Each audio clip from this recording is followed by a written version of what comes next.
Hola, buenos días. Bueno, voy a hacerles una invitación un poco contraintuitiva. Y es que los voy a invitar a que por un momento, pequeño momento, pensemos en la vida sin la imaginación. ¿Qué pasaría si nos levantamos, abrimos nuestros ojos y no podemos imaginar? ¿Qué creen que pasaría?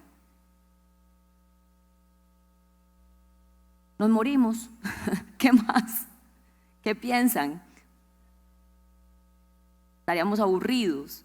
Bueno, lo que quiero que piensen es que inclusive cuando les pedí que imaginaran el no tener imaginación, les estaba diciendo que usaran esa capacidad que es la de imaginar. ¿Y por qué empiezo con esta conversación? Es porque a veces, y ahorita que escuchaba a Juancho y a Chiqui, hablamos de la imaginación como una capacidad de creación, de hacer música, de escribir libros, de hacer ciencia, pero resulta que la imaginación es una facultad humana, ordinaria en términos de que la tenemos todos y cada uno de los que estamos aquí. Es más, la usamos permanentemente. Entonces, de lo que quiero hablarles es un poco de esa cosa de la que tanto se nos dice que es la imaginación, cómo funciona, qué es, qué tipo de facultad, cómo se cultiva. ¿Por qué? Porque llevo más de 5 años tratando de entenderla. A eso dediqué mi tesis de doctorado y a tratar de entender cómo funciona esta cosa llamada imaginación de la que tanto hablamos. Y los quiero transportar un poco alrededor de ese recorrido. Lo primero que quiero como invitarlos a pensar es, o a que sepamos y entendamos, es que la imaginación es una facultad mental, la tenemos todos. Es más, en este momento la están ejercitando. En el momento en que están pensando, qué rico un café, mañana tengo que, ahora voy a hacer, en este momento, en 2 minutos, cada instante estamos activando esa facultad. La principal característica de la facultad mental llamada imaginación es que esa facultad es la que crea futuros, es la que nos permite diseñar futuros. No necesariamente música, no necesariamente creación, no necesariamente arte, no, futuros. ¿Qué pasaría si un día nos levantáramos sin imaginación? Fundamentalmente estaríamos en un eterno presente. Estaríamos todo el tiempo un poco establecidos aquí. Pero resulta, como les digo, es una facultad mental, pero es compleja, como la mayoría de las facultades mentales, no funciona sola. Entonces, la imaginación, por ejemplo, tiene una conexión potentísima con la memoria. Rosa Montero, que es una escritora española que tiene un libro que les recomiendo que se llama La loca de la casa, y La loca de la casa es un libro que trata sobre la imaginación, dice que la memoria es un acto imaginativo. ¿Y por qué dice eso? Solo los voy a invitar a que hagan un ejercicio mental por un instante y piensen cómo conocieron a su pareja y cómo cuentan, y además si están con su pareja, que por aquí veo una pareja, cómo se cuentan la historia. Se van a dar cuenta que cada vez que cuentan cómo se conocieron, le inventan una cosa nueva. Es más, difícilmente concuerdan los dos en que vivieron lo mismo. Porque la memoria no es que seamos desmemoriados, no, es que nosotros recreamos a partir de esas imágenes. Entonces yo tengo imágenes y a partir de las imágenes yo voy recreando, voy inventándome. Entonces Rosa Montero dice básicamente la memoria es un acto imaginativo. Pero hay una escritora colombiana, Belia Vidal, cuando yo estaba haciendo mi investigación sobre imaginación, entrevisté a varios científicos, artistas, gente del humanismo y de la ciencia, y un poco Belia Vidal, que es una escritora del Pacífico colombiano, que trabaja con un proyecto precioso en el Chocó de lectoescritura para niños, un día me dice, Claudia, la imaginación es un derecho. Yo dije, ¿a qué te refieres, Belia? Y me dice, es un derecho porque resulta que uno tiene tanta imaginación como referentes tiene, porque la imaginación parte de esta noción, la imagen, usa imágenes. Nosotros entre más imágenes usamos, más capacidad de crear futuros tenemos. Dice, cuando un niño pequeño no accede a la lectura, no puede tener libros o no accede al juego o a la capacidad de establecer y de tener imágenes, pues tiene mucho más limitada su posibilidad de diseñar futuros. Es un niño que accede al juego, que accede a la lectura, que accede al arte, tiene muchas más herramientas para poder construir futuro. Entonces aquí voy a una segunda característica. Si lo primero es que la imaginación es una facultad mental compleja, que la tenemos todos, la segunda es que no a todos nos funciona igual. O sea, no todos tenemos el mismo nivel de entrenamiento para usar esa facultad. Significa que la necesitamos entrenar, cultivar, potenciar, porque si no, esa facultad que es muy ordinaria termina haciendo efectos súper precarios. Entonces, ¿qué pasa? Somos incapaces de diseñar futuros enriquecidos. Dicho esto, entonces, ¿qué tal si nos ponemos a pensar para qué y cómo se usa la imaginación? Y la imaginación tiene muchos usos, realmente. La usa la moral, por ejemplo, cuando uno dice, si usted tiene esto y esto, ¿usted qué haría? La ética la usa, simula. La usa la ciencia generando hipótesis al preguntarse, plantear una pregunta. La usamos un montón todo el día en la inteligencia artificial, cuando le ponemos un prompt lo más enriquecido posible para poder lograr un resultado. O sea, la imaginación la usamos para preguntar, para pensar, para activar, para diseñar futuros. Eso está muy bien, pero entonces lo que ocurre en esa derivada de usos es que tenemos que pensar que ella solita no funciona tan bien. ¿A ustedes no les ha pasado que tienen ese amigo que tiene ideas todos los días pero que no las logra concretar? O yo, pues cada uno de nosotros tiene ese amigo de adentro.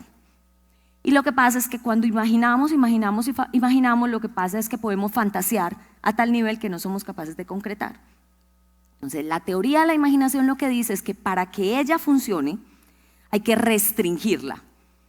Eso no suena muy bien. Hay que restringir la imaginación. Entonces, por una parte, activa toda tu capacidad creadora, tu capacidad de proyección y de creación de futuro, pero por otro lado, restríngela, para que no se vuelva una fantasía que no la termines de atrapar.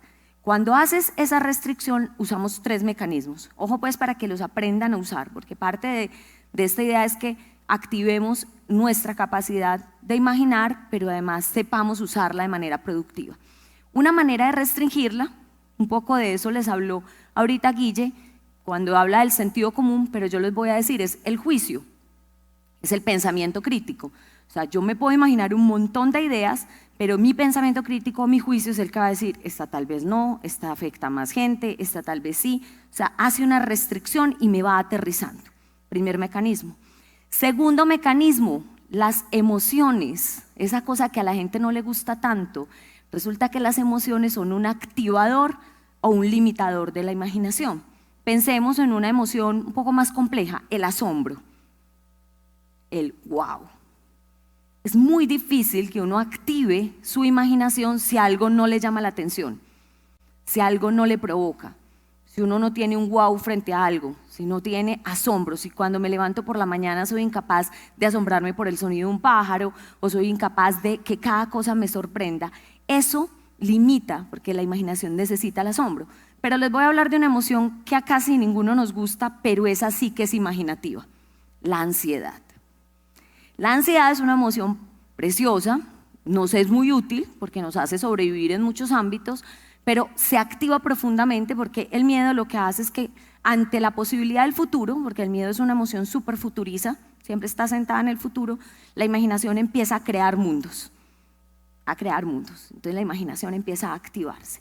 Entonces, ¿qué me quieren decir? No, pues Claudia, entonces lo que me estás diciendo es que es bueno estar ansioso. No, lo que les estoy diciendo es que para que la imaginación funcione, así como necesita un mecanismo, que es el juicio, el sentido común, el pensamiento crítico, necesita emociones que la activan o lo restrinjan, porque si no, la imaginación no florece, no se alimenta.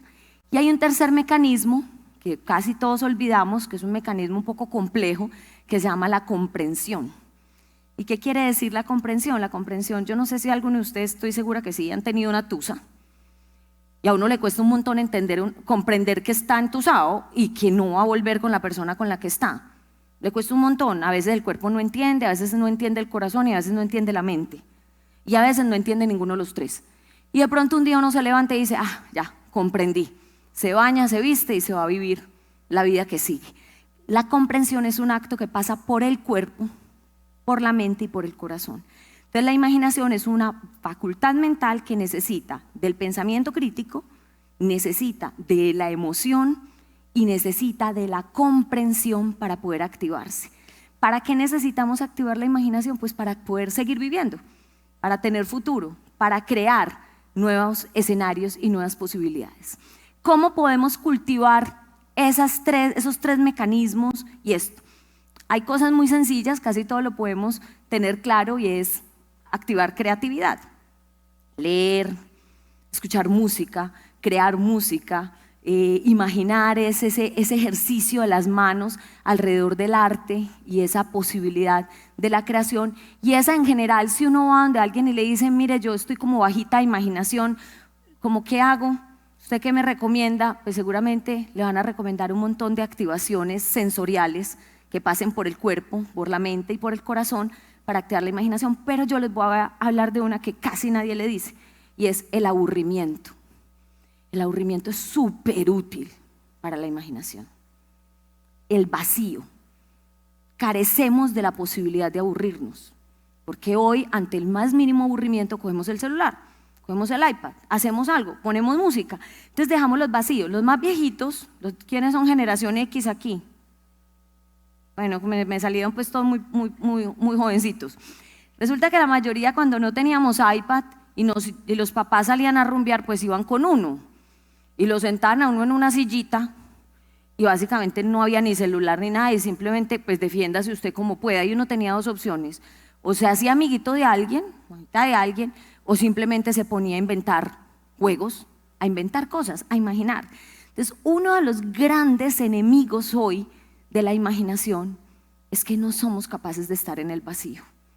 No tenemos silencio. Varios de los científicos que yo investigué a propósito de mi tesis fueron súper insistentes en la necesidad del silencio y del vacío para poder que haya un chispazo de creación.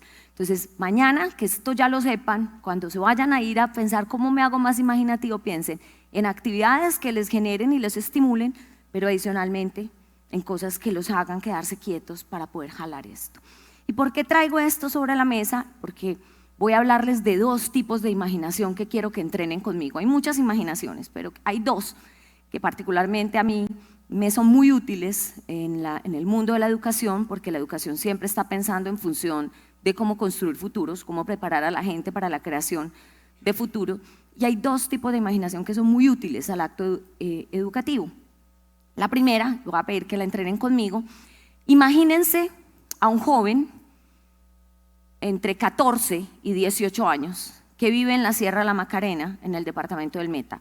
Si usted conoce la Sierra de la Macarena, póngale el sonito de la Sierra de la Macarena, usted va activando el cerebro y va imaginando. Este joven se dedica a raspar coca, pero además este joven que raspa coca tiene una particularidad y es que los sábados y los domingos estudia porque su sueño es ser el primero que estudie de su familia. Este campesino, este joven de 14, entre sus 14 y sus 18 hace ese esfuerzo, se gana una beca y estudia ingeniería agronómica. Se graduó la semana pasada. Alcanzaron a visualizar a esa persona. Se llama Porfirio Trujillo. Es un graduado nuestro de ingeniería agronómica. Eso que ustedes acaban de hacer es ponerse en los zapatos de Porfirio. Eso que ustedes acaban de hacer se llama imaginación narrativa. Y es el poder de ponerse en los zapatos de otro. Cuando a mí me preguntan mis estudiantes, pero profe, ¿por qué es que hay que leer? Yo les digo, porque es que si no se les va a ir la posibilidad de imaginar, de visualizar, porque cada vez que nos cuentan un chisme, una historia, cuando me dicen, ¿a usted le gustan los chismes? Son súper educativos. Porque uno verdaderamente en el momento en que entra en esa cosa de la arquitectura de la intimidad, que es un chisme, que es arquitectura de alto nivel, lo importante no es solo el chisme, sino que uno empieza como a saboreárselo y uno dice, este está de rojo y alcanza hasta sentir lo que la otra persona le está contando. Eso se llama imaginación narrativa, súper útil, ténganla aquí. Pero ahora les voy a decir, hagan otro ejercicio. Ustedes deben estar en algún proyecto, un prototipado, alguna cosa deben estarse inventando en este momento. Tienen una reunión mañana, algo están haciendo. Ahora piensen cómo lo van a hacer distinto. De pronto, después de haber escuchado a Guille, después de haber escuchado a Juancho, algo que les diga, bueno, mañana lo voy a hacer distinto. Cada vez que ustedes hacen eso, que lo hacemos todos los días, están haciendo uso de otra imaginación que se llama la imaginación creadora. Y es que además de que la imaginación me sirve para ponerme en los zapatos de otro, cuando en la arquitectura íntima del chisme, por ejemplo, de igual manera me sirve para poder hacer algo maravilloso y potente que es crear futuros, hacer ciencia, hacer preguntas. Estas dos imaginaciones son súper poderosas porque son la conexión entre el humanismo y la ciencia. Porque miren la belleza de Porfirio Trujillo. Alguien fue capaz de ponerse en los zapatos de él, pero lo más teso es que hubo fundaciones que después de ponerse en los zapatos de él fueron capaces de inventarse una beca llamada Beca Fundadores. Crearon algo, eso se llama la posibilidad de que la reflexión genere creación. Pero quien usa la imaginación creadora no es suficiente si no hace una reflexión. ¿Para qué? ¿Por qué?